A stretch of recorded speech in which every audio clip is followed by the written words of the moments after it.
گھر میں داخل ہونے سے اسے روکتے تھے کہ اگر گھر میں داخل ہو گیا تو نحوست ہمارے بچوں میں بھی نہ آ جائے. بعض اوقات ان کو دور سے روٹی پھینک دیتے اور ان کی تذلیل کرتے. قرآن مجید نے ایک دوسرے مقام پر ارشاد فرمایا کلا بل لا تکرمون الیتیم، تم یتیم کی عزت نہیں کرتے ہو. کبھی کبھار کھانا تو دے دیتے ہو ظاہر ہے، لیکن اس کی تکریم تمہارے دل میں نہیں، اور دھکے دیتے تھے یتیم کو. اسی طرح بر اعظم تاریخ افریقہ سے جہازوں کے جہاز بھر کے لائے جاتے، انہیں غلام بنا لیا جاتا اور پھر ان کو دنیا کی منڈیوں میں بیچا جاتا. یہ عید قربان کے موقع پر آپ دیکھتے ہیں کہ جب جانوروں کی خریداری ہوتی ہے تو ان کی کمر ٹٹول کے دیکھتے ہیں کہ یہ کس وزن کا ہوگا، اور اس کے دانت کھول کے دیکھتے ہیں کہ یہ کس عمر کا ہوگا. انسانوں کی منڈیوں میں غلاموں کی پیٹھ پر بوجھ رکھ کے ان کو چلا کے دیکھا جاتا یہ کتنا بوجھ اٹھا سکتا ہے تاکہ اس کی بولی دی جا سکے. انسان بکتے تھے منڈیوں میں، پھر وہ نسل در نسل غلام ہوتے تھے. پھر غلام کی جو اوقات تھی کہ وہ اپنے آقا کے برابر نہیں بیٹھ سکتا تھا. غلام، اقبال نے کہا تھا نا، غلامی کیا ہے ذوق حسن و زیبائی سے محروم، جسے زیبا کہیں آزاد بندے ہے وہی زیبا. بھروسہ کر نہیں سکتے غلاموں کی بصیرت پر کہ دنیا میں فقط مردان حر کی آنکھ ہے بینا. غلام کی کوئی بصیرت نہیں تھی، اس کا کوئی حق نہیں تھا. بیوائیں ذلت کی زندگی کاٹتی تھی، ماں ترکے میں بٹتی تھی، بیٹیاں زندہ درگور کی جاتی تھی، باپ اپنے ہاتھوں سے زندہ درگور کرتا. ایک شخص اسلام لانے کے بعد عرض گزار ہوتا ہے جاہلیت کے زمانے کی دو باتیں ہیں، ایک بات یاد آتی ہے تو ہنسی نہیں تھمتی، اور ایک بات یاد آتی ہے تو آنسو نہیں رکتے. پوچھا وہ دو باتیں کون سی ہیں؟ کہا وہ بات جس سے ہنسی نہیں تھمتی وہ یہ ہے کہ میں نے لمبے سفر پہ جانا تھا اور میں نے اپنے ساتھ بت رکھا تو وہ سامان بوجھل ہو گیا، تو آٹا یا ستو گوندھ کر کے اس کا ایک بت بنایا اور اس کو دھوپ میں رکھ کے خشک کر لیا اور سامان میں باندھ لیا. راستے میں پوجا پاٹ بھی چلتی رہی.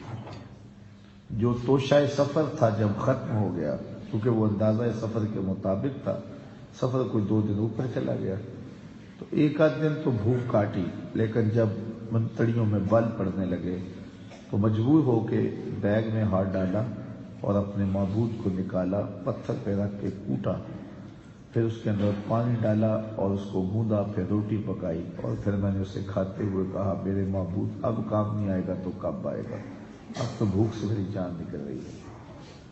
تو کہا آج اس بت کی بے بسی یاد آتی ہے تو ہنسی نہیں تھمتی.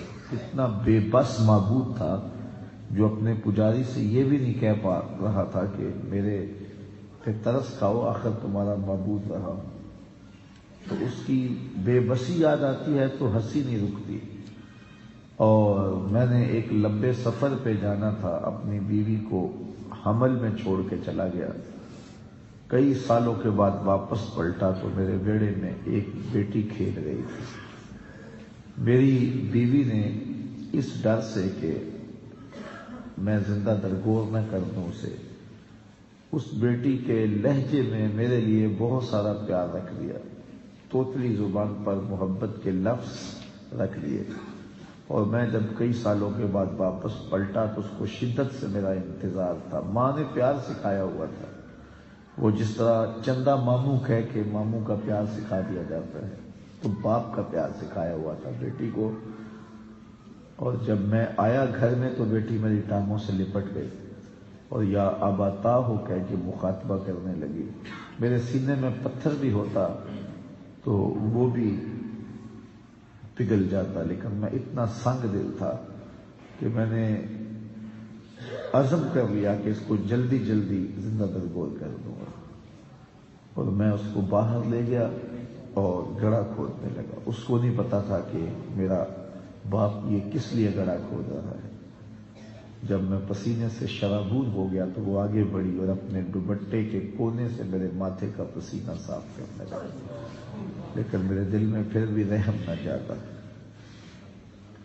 تو وہ بار بار مجھے کہتی کہ اتنی مشقت اٹھا رہے ہو، تو میں دل پھر بھی سخت کر کے اس کے لیے گڑھا کھودتا رہا۔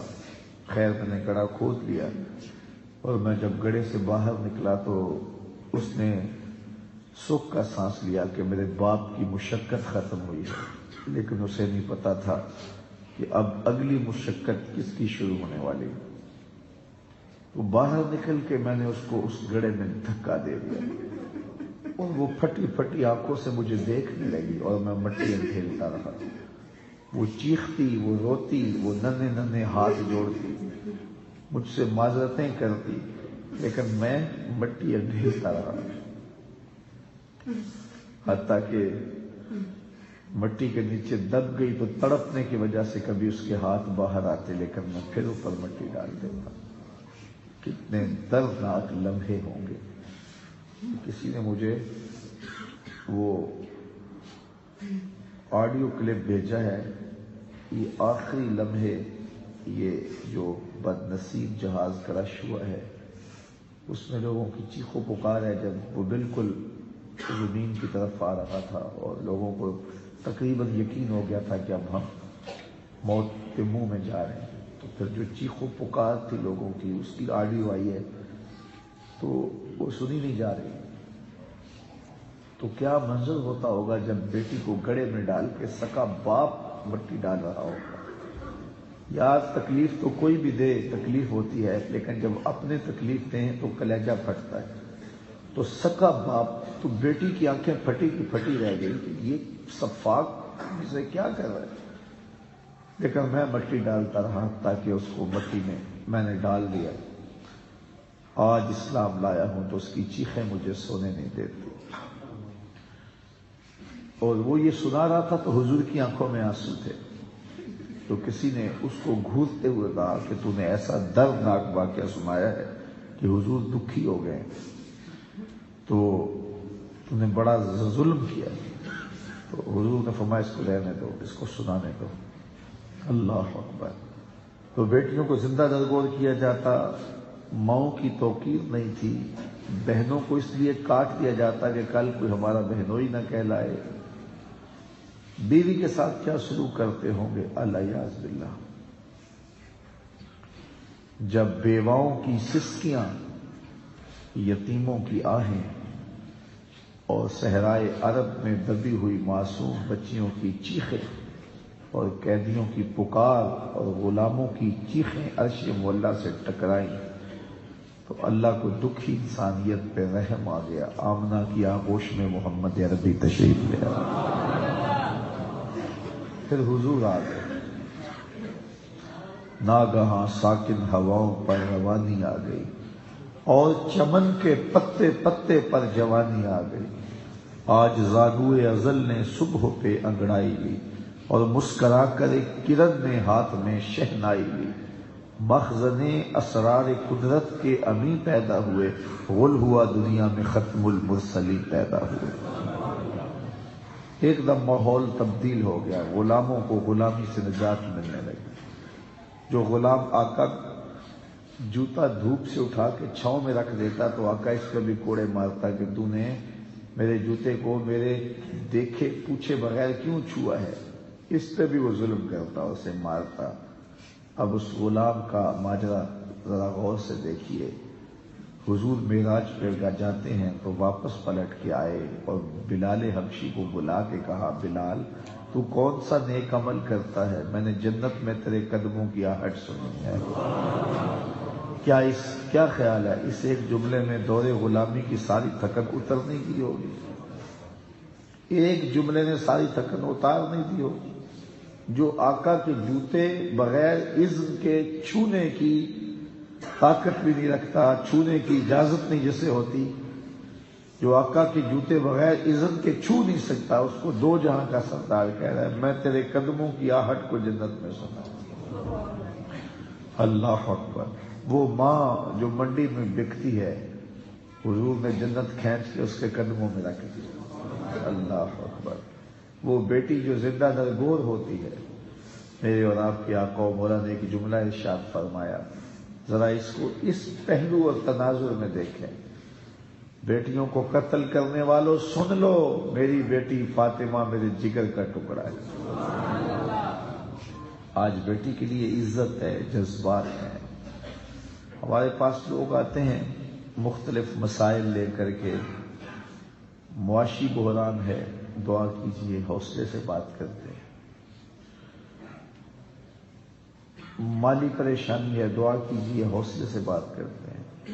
حتیٰ کہ بے اولاد ہیں جناب، دعا کیجیے اللہ گودہاری کر دے۔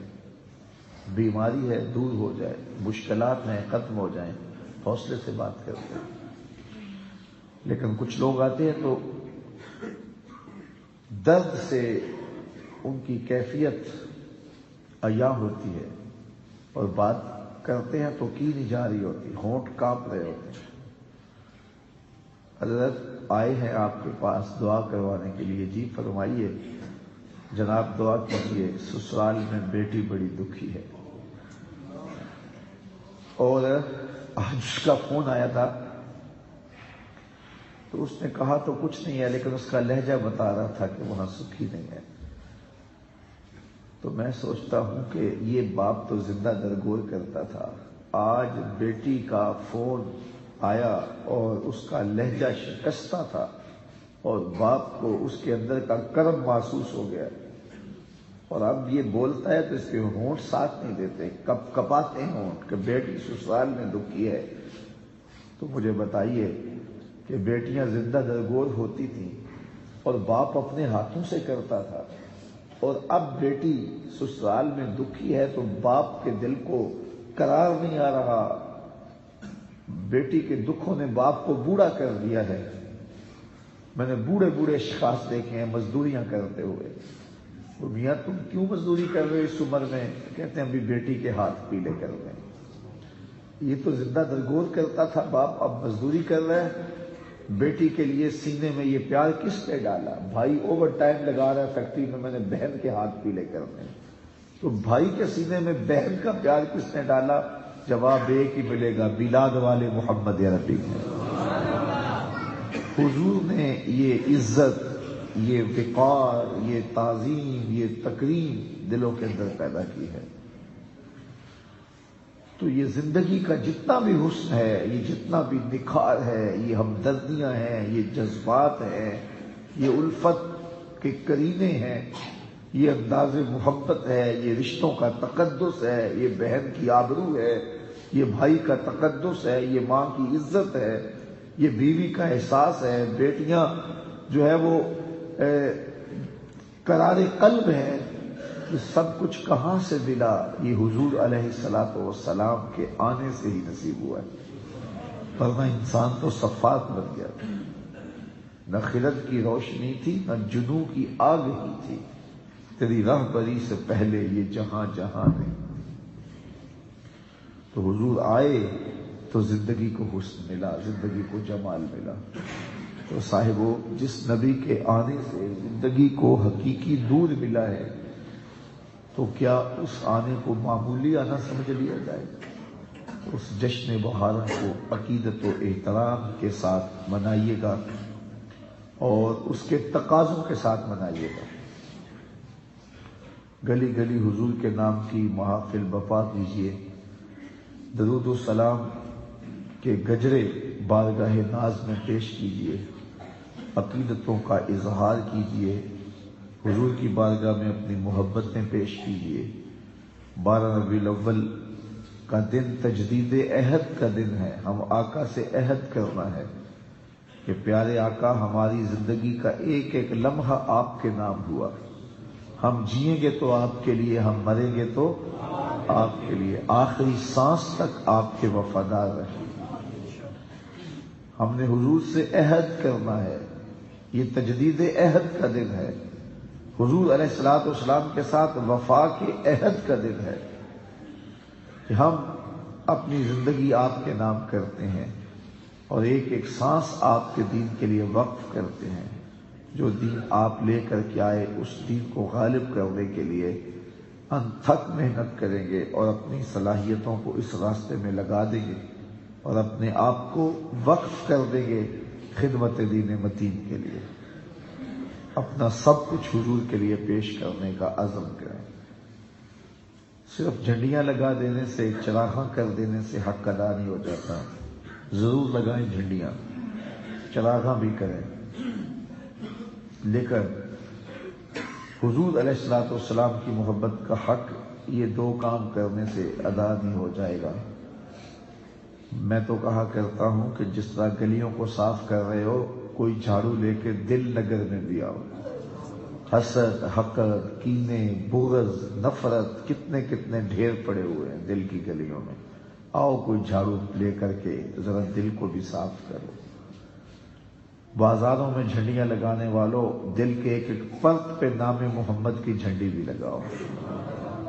چھتوں پہ چراغاں کرنے والوں، دل کی گلیوں میں کہیں اندھیرا نہ رہ جائے، تو آؤ دل کو صاف کرو، جھنڈیاں بھی لگاؤ، چراغاں بھی کرو، پھر مصطفیٰ پہ درود پڑھو۔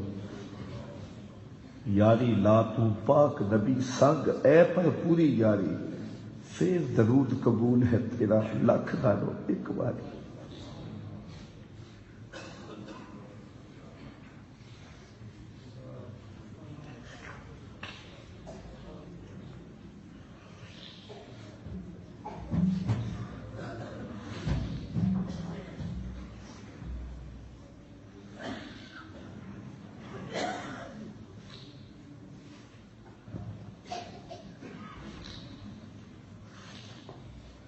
ہمارا تو سب کچھ حضور ہے۔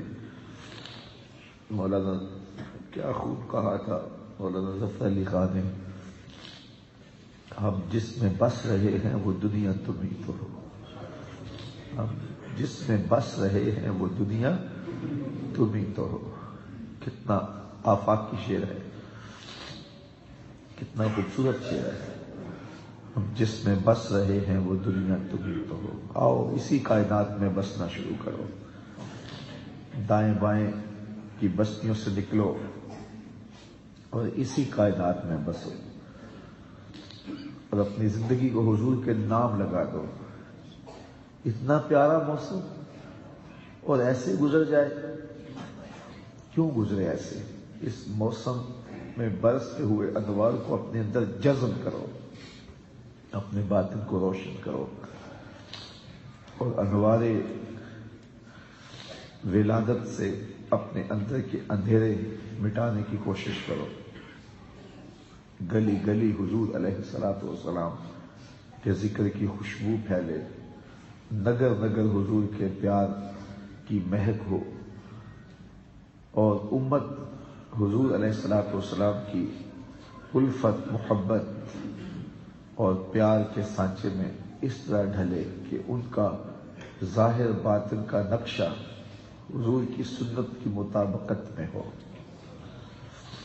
میرے استاد فرمایا کرتے تھے، یہ نہ ہو کہ لوگ تمہیں پوچھیں تم کون ہوتے ہو اور تمہیں بتانا پڑے کہ ہم مسلمان ہوتے ہیں، یہ دیکھو مذہب کے خانے میں اسلام لکھا ہوا ہے۔ اب فرمایا کرتے تھے، صاحب کسی کو پوچھنا نہ پڑے، تمہیں بتانا نہ پڑے، تمہاری وضع قطع ایسی ہو کہ تم دور سے آ رہے ہو، لوگ پہچان کے کہیں آقا کا غلام آ رہا ہے۔ بڑا دکھ ہوتا ہے کہ جب حضور کے نام پر لوگ خرافات کرتے ہیں۔ میلاد کے نام پہ اب لوگ بھنگڑے ڈال رہے ہیں، ڈھول ڈمکے کر رہے ہیں، باجے گاجے سے جلوس نکال رہے ہیں۔ رسول اللہ نے جن چیزوں سے منع کیا ہے وہی چیزیں رسول اللہ صلی اللہ علیہ وسلم کے میلاد پہ ہو رہی ہیں۔ عجیب، اور اس کو اس لیے دیکھا جا رہا جی یہ میلاد کی خوشی میں کر رہے ہیں۔ یہاں حضور کو خوشی کیسے نصیب ہوگی جس چیز سے حضور نے منع کی؟ وہ ایک صاحب نے یہاں کوئی کڑا سا ڈالا ہوا تھا، تو میں نے پوچھا کہ یہ کہاں، یہ کیوں آپ نے ڈالا، یہ تو حرام ہے، مرد کے لیے سونا چاندی بھی حرام ہے، لوہا پہننا اور اس کے کڑے شڑے یہ سارے حرام ہیں، تو آپ نے کیوں پہنا؟ وہ کہنے لگا جی یہ مدینے شریف سے آیا۔ میں نے کہا مدینے والے نے تو منع کیا، ہم نے تو منع نہیں کیا، یہ تو مدینے والے نے منع کیا۔ تو میلاد کے نام پر خرافات کی جائیں اور یہ دھوم دھڑک کے اس انداز سے شریعت بیضاء کی مخالفت ہو رہی ہو، ادھر نمازوں کا وقت ہو اور ہم بازار میں جھنڈیاں لگا رہے ہوں، تو اس سے تو حضور راضی نہیں ہوں گے۔ اذان پکاری جا رہی ہو تو سارے کام چھوڑ کے، تم کاروبار چھوڑ کے آ جاؤ مسجد میں، تو یہ کیا دین ہوا؟ اسی طرح جلوسوں کے اوقات بھی ایسے ہونے چاہیے کہ نماز ضائع نہ ہونے پائے، محافل اور مجالس کے اوقات ایسے ہونے چاہیے کہ نماز نہ ضائع ہونے پائے۔ ساری رات اگر محفل کرتے رہے اور فجر کی نماز کے وقت جا کے سو گئے تو ساری رات جاگنے کا فائدہ کیا ہوا؟ اس لیے یہ جو موسم ہے اس کو خوبصورتی کے ساتھ بسر کرے۔ ہوا اس طرح ہے کہ یہ جلوس، یہ جلسے ان لوگوں کے ہاتھوں میں آگے ہیں جو غیر عالم ہیں، اور وہ اپنی مرضی سے پھر ان کو جس طرح مرتب اور منظم کر لیں۔ تو کم از کم علماء کی قیادت میں جلوس نکلنے چاہیے اور جو وہ بتائیں اس کے مطابق لوگ عمل کریں۔ اسی طرح جو جلسے ہیں یہ بھی علماء کرام کی زیر نگرانی ہونے چاہیے، اور جس طرح پھر وہ بتائیں اس کے مطابق ان کو مرتب منظم کیا جائے۔ لیکن وہ ہر محلے سے، ہر گلی سے 15 لڑکے جڑ کے ایک بزم بن جاتی ہے، اور پھر وہ اپنی مرضی کے ساتھ جو چاہتے ہیں وہ کر لیتے ہیں۔ نوجوانوں کو جڑنا چاہیے، جگہ جگہ حضور کے نام کی بزمیں بننی چاہیے، لیکن سرپرستی کسی عالم دین کی ہونی چاہیے، اور وہ جو بتائے اس کی بالکل مطابقت کے اندر وہ منظم اور مرتب کریں۔ کوئی بھی اجتماع ہے یا جلوس ہے، نہ کہ اپنی خواہش کے مطابق جو مرضی جو چاہے جو بھی ڈال لیتا ہے، ایسا نہیں ہے۔ اسی طرح اس کی فنڈنگ کا بھی طریقہ جو ہے وہ خوبصورت ہونا چاہیے۔ آپ مخیر حضرات سے، اہل محبت سے فنڈنگ کریں، اور یہ خوشی کے سودے ہیں، ہمارے اوپر واجب نہیں ہے کہ ہم نے اتنا زیادہ ہی کرنا ہے، جتنا ہو سکتا ہے آپ سے اتنا کر لو۔ کہ گلیوں کے اندر رسیاں باندھ کر کے ناکے لگا لینا، اور پھر اگر کوئی نہ دے تو اس کو ملامت کرنا اور جو ہے وہ اس کی تذلیل کرنا، تو یہ کہاں لکھا ہے؟ کیا یہ رسول کریم کی تعلیمات ہے؟ یہ خود ساختہ مزاج ہے قوم کا۔ تو خدا را اس پہ غور کریں، اس پہ تدبر کریں، اور اپنے محافل کو بھی اس موسم میں مرتب کریں، مجالس کو بھی مرتب کریں، اور جلوس جو گلی گلی نکلیں گے ان کو بھی مرتب کریں، ان کو بھی منظم کریں، اور درود و سلام کے ماحول میں حضور کا میلاد منائیں۔ ہم جب چھوٹے ہوتے تھے تو ہم دیکھتے تھے کہ جلوس کے ساتھ لوگ درود پڑھ رہے ہوتے تھے اور رو رہے ہوتے تھے۔ اب جو ہے وہ مزاج لوگوں کا آہستہ آہستہ بدل رہا ہے، مرور زمانہ کے ساتھ بہت کچھ بدل گیا ہے۔ تو کم از کم یہ روحانی اجتماعات، ان کو تو اپنی اصلی روح کے ساتھ منعقد ہونا چاہیے۔ تو میں آپ سے گزارش کروں گا کہ آپ اپنے گھروں میں حضور کے درود کی محافل منعقد کریں۔ میلاد کے موسم میں کوشش کریں کہ ہماری ہمسائیگی میں، ہمارے رشتہ داروں میں کوئی بے نماز نہ رہے، تاکہ جو ہے وہ حضور کے میلاد کے صدقے حضور جو تحفہ لے کر آئے ہیں وہ تحفہ آپ لوگوں تک پہنچائیں۔ میں ایک بات کہا کرتا ہوں، وقت زیادہ نہیں ہو رہا تو، کہ یہ جو میلاد عربی زبان کا لفظ ہے نا، اس کو انگلش میں کیا کہتے ہیں؟ Birth day. اردو میں یوم پیدائش کہہ لیتے ہیں اور انگلش میں برتھ ڈے کہتے ہیں۔ تو کسی کی برتھ ڈے پہ جب آپ جاتے ہیں تو تحفہ لے کے جاتے ہیں یا خالی ہاتھ ہی جاتے ہیں؟ ہمیشہ تحفہ لے کے جاتے ہیں نا، اور تحفہ کون سا لے کے جاتے ہیں؟ جس سے وہ خوش ہو۔ بچہ ہو تو کھلونے لے جاتے ہیں، بڑا ہو تو کتابیں لے جاتے ہیں، مٹھائی لے جاتے ہیں، پھول لے جاتے ہیں۔ کبھی ایسا تو نہیں ہوا کہ کوئی 80 سال کے بابے کی سالگرہ ہو رہا آپ کھلونے لے کے جا رہے ہیں؟ ہم کہتے ہیں اس کے مزاج کے مطابق تحفہ لے کے جاؤ۔ تو کسی کی برتھ ڈے پہ جب آپ جاتے ہو تو تحفہ وہ لے کے جاتے ہو جس سے وہ خوش ہو۔ تو حضور کے میلاد پہ آئے ہو تو پھر کوئی حضور کو بھی تحفہ پیش کرو، اور تحفہ وہ پیش کرو جس سے حضور خوش ہو۔ اب حضور کس سے خوش ہوں گے؟ تو حضور سے پوچھ لیجیے۔ پھر حضور فرماتے ہیں وَجُعِلَتْ قُرَّةُ عَيْنِي فِي الصَّلَاةِ، میری آنکھوں کی ٹھنڈک نماز میں رکھی گئی۔ اگر محفل میلاد میں ہم عزم کر لیں کہ ہم نماز نہیں چھوڑیں گے، 5 گانا نماز شعار زندگی بنائیں گے، اپنے رشتہ داروں میں، اعزاء و اقربا میں، اہل خانہ میں اس زور سے تبلیغ کریں گے کہ وہ نماز کے خوگر بن جائیں گے، تو آمنہ کے لال کتنے راضی ہوں گے۔ تو یہ تحفے پیش کرو حضور کی بارگاہ میں۔ دوسری بات یہ بھی عرض کرنا چاہوں گا کہ میلاد کا موسم ہو اور ہمارے گھر کی چھت پر چراغاں ہوا ہو، لیکن ہماری گلی کے اندر لوگ بھوکے سو رہے ہوں، تو کیا آمنہ کا لال راضی ہوگا؟ ایسا کرے، اپنے رشتہ داروں اور اپنے اہل محلہ کے غرباء کی فہرست بنائیں، اور اس فہرست کو مد نظر رکھیں اور اپنی گنجائش دیکھیں۔ 10 لوگ ہیں آپ کی گلی میں، محلے میں، رشتہ داروں میں، 15 لوگ ہیں، 20 لوگ ہیں، تو پھر آپ میلاد کا تحفہ ان کے لیے تیار کریں، ان کی ضرورت کے مطابق۔ دالیں لے لیں، آٹا لے لیں، چاول لے لیں، اور کچھ چیزیں لے لیں، بچوں کی چوڑیاں لے لیں، کپڑے لے لیں، اور اس شاپر میں ڈالیں، اور ساتھ عید میلاد النبی مبارک لکھیں، اور رات کی تاریکی میں ان کے گھر دے آئیں۔ میلاد والا رسول بڑا ہی خوش ہوگا۔ ایسے بھی میلاد مناؤ، دکھیوں کے کام آؤ، غریبوں کے کام آؤ۔ الحمدللہ میں نے جگہ جگہ ترغیب دی ہے اور لوگ اس پر عمل کرنا شروع ہو گئے۔ تو لوگوں کے کام آؤ، دکھیوں کے کام آؤ۔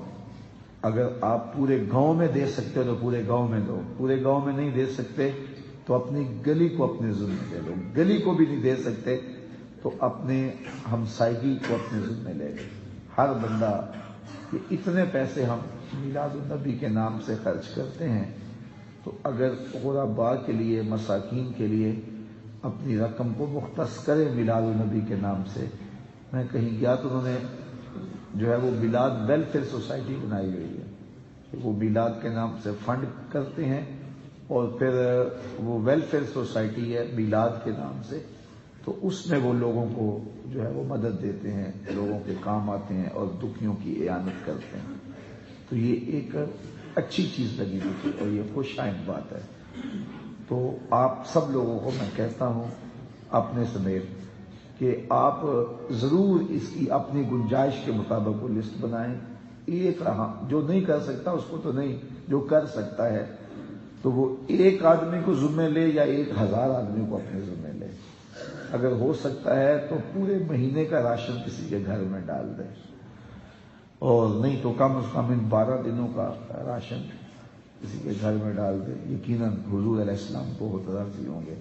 باقی جلوسوں میں ضرور شامل ہوں، لیکن آداب کی رعایت کے ساتھ۔ محافل میں ضرور جائے، لیکن آداب کی رعایت کے ساتھ۔ الحمدللہ اللہ کا شکر ہے، ادارۃ المصطفیٰ کے جتنے بھی اجتماعات منعقد ہوتے ہیں وہ منظم ہوتے ہیں، مرتب ہوتے ہیں، اور شریعت کے مزاج کی مطابقت میں ہوتے ہیں۔ شکر اللہ تعالیٰ کا، اس پر ہم جتنا بھی شکر ادا کریں وہ کم ہے۔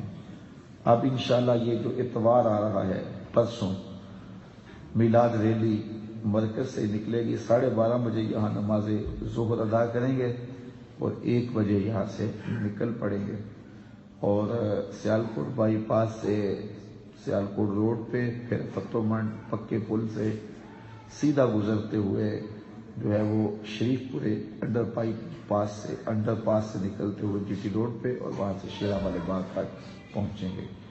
تو میں آپ سب کو کہوں گا کہ جاتے ہوئے اشتہار بھی لے جائیں، اور اس کے لیے دعوتی عمل بھی جاری رکھیں۔